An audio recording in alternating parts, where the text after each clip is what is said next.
In this lesson focused on the distance formula to find the distance between 2 points on a coordinate plane, and also to find the midpoint formula, which this is the first time I'm introducing midpoint formula, so that's what I focus on in the warm-up, because they've already been introduced this year and previously in prior years to the distance formula.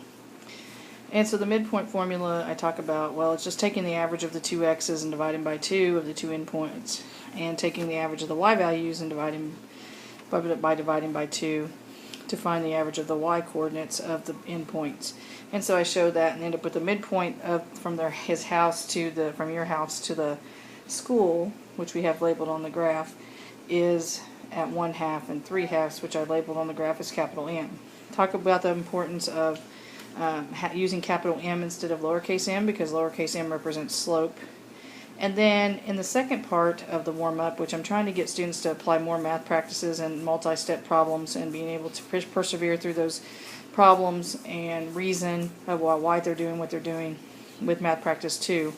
And so we plotted the midpoint, which was at -1, 1. It was a bench between your house and the pool that you were headed to on Saturday on number 2.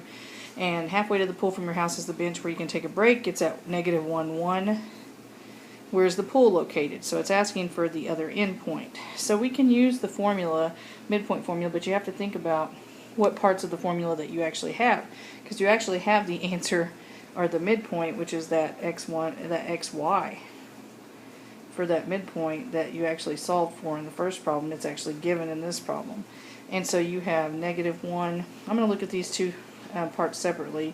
The midpoint of the x coordinate should be equal to the -3 plus the x coordinate that's missing divided by 2, and that should equal -1, which is the midpoint of the x coordinate. You can think about this using mental math or solve it algebraically. You have to think about what number divided by 2 would be equal to -1. Well, the answer would be -2. So you can already see that x is 1. But we'll go ahead and solve it algebraically. You multiply by 2 on both sides. So -3 plus x, again that expression is equal to -2. And then when you add 3, you can see that the x coordinate should be equal to 1. And then the y coordinate we have to solve for. And the y coordinate, I know that if I add the 6 plus the endpoint that's missing for the y coordinate and divide by 2, that I should get +1.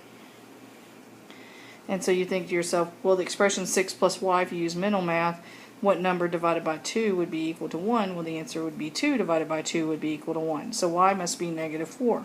But we'll go ahead and solve it algebraically. Multiply by 2 on both sides. You get 6 plus y is equal to 2. Subtract 6. And you get that y is equal to -4. So the pool is at the coordinates 1, -4. And then we can plot that, draw the line segment. That's the pool. And it's at 1, -4.